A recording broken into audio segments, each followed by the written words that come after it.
It's great. I'm amazed the RV still ran. We shot it on the Sony lot. I think we might have. I may be wrong on this. We shot it at a soundstage where they shot part of the Wizard of Oz, because it used to be the old MGM lot. And the RV is on display. If you find yourself fortunate enough to tour the Sony lot, the RV is on display. So they drove it over. They started this damn thing started right up, right? They put some gas in it, and it's, it would be like, the Mr. Toad's Wild Ride, like jumping in one of the carts and like driving it over to the other side of the Disney lot and, shooting a, but that surprised me. It was cool seeing you guys in that thing. All right, I'm going to put a plug in right now. We're doing a charity event on omaze.com/breakingbad. You can come we'll fly one winner out and a friend out to Los Angeles. We will cook for you. In the RV. In the RV. Yeah. What do you cook? We'll teach you how to make meth. Please, we'll teach you how to do it. It's gonna be awesome. Omaze. Go to omaze.com. It's a fundraiser for two great charities, the Kind Campaign and the National Center for Missing and Exploited Children. All the money goes to them. Please, we'd love to see you. Come on, please. And maybe we'll have some visitors on that day. Yeah, I hope so. If I remember right, though, this series, as great as it was, it took a couple seasons for everybody to like start talking about it.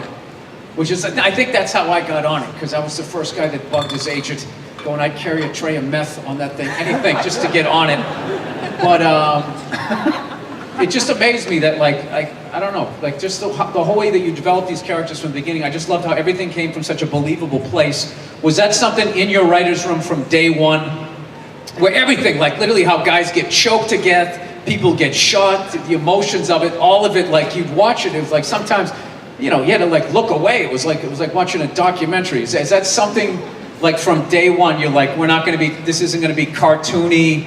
That was important to us. No, I think first day you were thinking, no, let's phone this in and be unbelievable. And realize, no, wait, that might be a mistake. Let's go the legitimate route. Yeah, we've thought for a while. You just don't want to be the Hogan's Heroes of meth shows. I like Hogan's Heroes, but no offense to Hogan's Heroes. But no, it just felt like if the show is going to be about, selling meth, producing and selling meth, you want to take it seriously. You want to show that that's not really a great career choice. Right. But you don't have to make it some after-school special. So all you have to do is really show the reality of why that isn't really a bad choice. And if you're choking someone to death with a motorcycle lock, you want to show how agonizing that would actually be, how long it would actually take, stuff like that. It felt important to never treat the violence in the show as if it were entertainment. There are some show-stopping scenes that center around violence and Breaking Bad in the 62 hours of the show, but you don't want people thinking it's just popcorn and entertainment. There's got to be consequences. There always had to be consequences on this show, and failing that, you're not doing really the audience justice or the show itself justice. Well, yeah, I mean, that was definitely evident when you watched it, because it never seemed glamorous. And I think that was probably the first scene that stuck with me was that kid in the basement that you choked with the bike lock, and then watching Walter going through the emotion of all of that.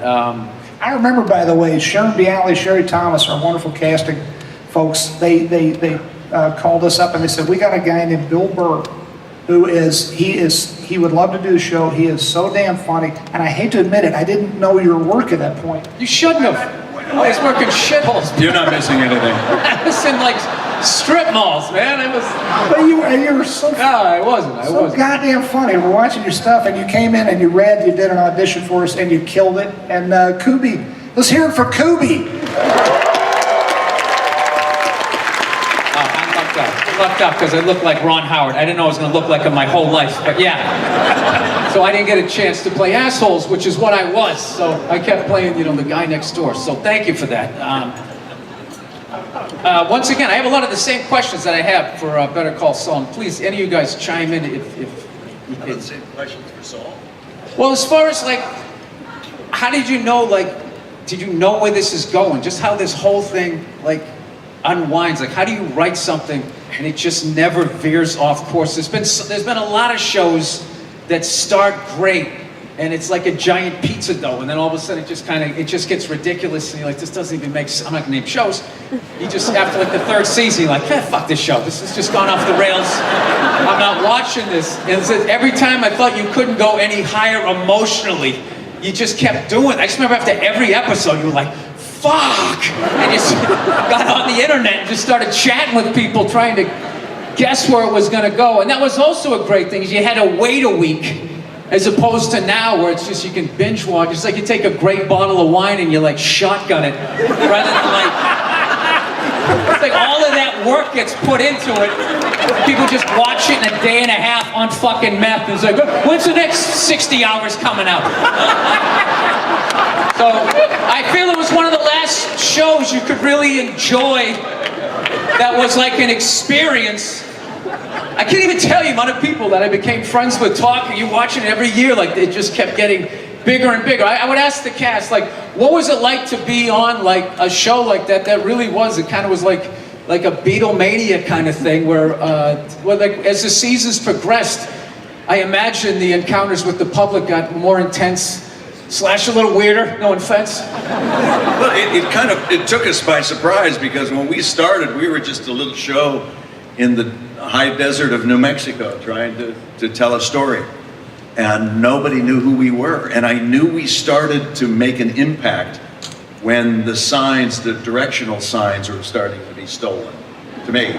We have signs that indicate where crew and cast should go park when we're on location.